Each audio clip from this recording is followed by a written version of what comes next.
ನಾವು ಪೂಜೆ ಮಾಡುವಾಗ ಮಾತ್ರ ನಾವು ಗಂಟೆ ಹೊಡೆಯೋದಲ್ಲ.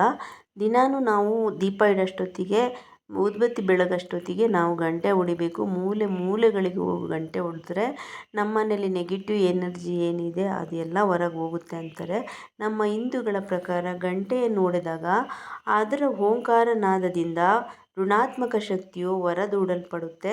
ಅದೇ ರೀತಿ ಮುಸ್ಲಿಂ ಬಾಂಧವರು ಮಸೀದಿಯಲ್ಲಿ ಅಲ್ಲಾಹು ಅಕ್ಬರ್ ಎಂದಾಗ ಅವರ ಧ್ವನಿ ತರಂಗಗಳ ಮೂಲಕ ಅಲ್ಲಿಯ ಋಣಾತ್ಮಕ ಶಕ್ತಿಯು ಹೊರದೂಡುತ್ತೆ.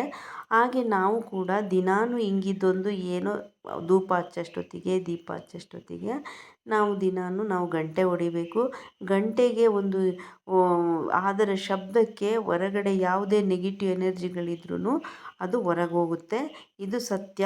ಹಿಂದಿನವರಿಂದೂ ಹೇಳ್ಕೊಂಡು ಬಂದಿದ್ದಾರೆ.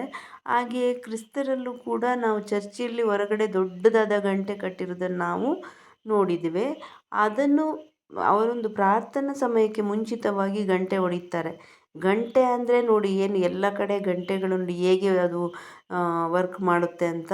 ಇದು ಋಣಾತ್ಮಕ ಶಕ್ತಿ ಆ ಸ್ಥಳದಿಂದ ಹೊರದೂಡಲ್ಪಡುತ್ತದೆ. ಪ್ರತಿಯೊಂದಕ್ಕೂ ಅದರದ್ದೇ ಆದ ಶಕ್ತಿಗಳು, ನಿಯಮಗಳು ಇರುತ್ತೆ. ಹಾಗೆ ಮುಸ್ಲಿಮ್ಸರು, ಕ್ರಿಸ್ತರು ಪ್ರತಿಯೊಬ್ಬರಿಗೂ ನೋಡಿ ಅವ್ರವ್ರದ್ದೇ ಆದ ಒಂದು ನಿಯಮಗಳಿರ್ತವೆ. ನಾವು ದಿನಾನು ಗಂಟೆ ಹೊಡೆದ್ರೆ ನಮ್ಮ ಮನೇಲಿ ನೆಗೆಟಿವ್ ಎನರ್ಜಿ ಪೂರ ಹೊರಗೆ ಹೋಗುತ್ತೆ ಅಂತಿದ್ರು ಹಿಂದಿಂದಲೂ ಹೇಳ್ಕೊಂಡು ಬಂದಿದ್ದಾರೆ. ಆದರೆ ಪೂಜೆ ಟೈಮಲ್ಲಿ ಮಾತ್ರ ಗಂಟೆ ಹೊಡಿಬೇಕಂತ ಏನಿಲ್ಲ. ನಾವು ದಿನಾಲೂ ಊದುಬತ್ತಿ ಹಚ್ಚೋಷ್ಟೊತ್ತಿಗೆ ದೇವ್ರನ್ನ ಪ್ರಾರ್ಥನೆ ಮಾಡಿಕೊಂಡು ನಿಲ್ತೀವಲ್ಲ, ಆವಾಗ ಒಂದು ಕ್ಷಣ ಎಲ್ಲರೂ ಗಂಟೆ ಶಬ್ದ ಕೇಳಬೇಕು ಎಲ್ಲರ ಕಿವಿಗೂ. ಮನೆಯದು ಮೂಲೆ ಮೂಲೆಗಳಿಗೆ ಗಂಟೆ ಹೊಡೆದಾಗ ನಮ್ಮ ನೆಗೆಟಿವ್ ಎನರ್ಜಿಗಳೆಲ್ಲ ಪಾಸಾಗ್ತವೆ. ನಿಜವಾಗ್ಲೂ ನಾವೆಲ್ಲ ಅದನ್ನು ಮಾಡ್ತಾ ಇರೋಣ. Thank you.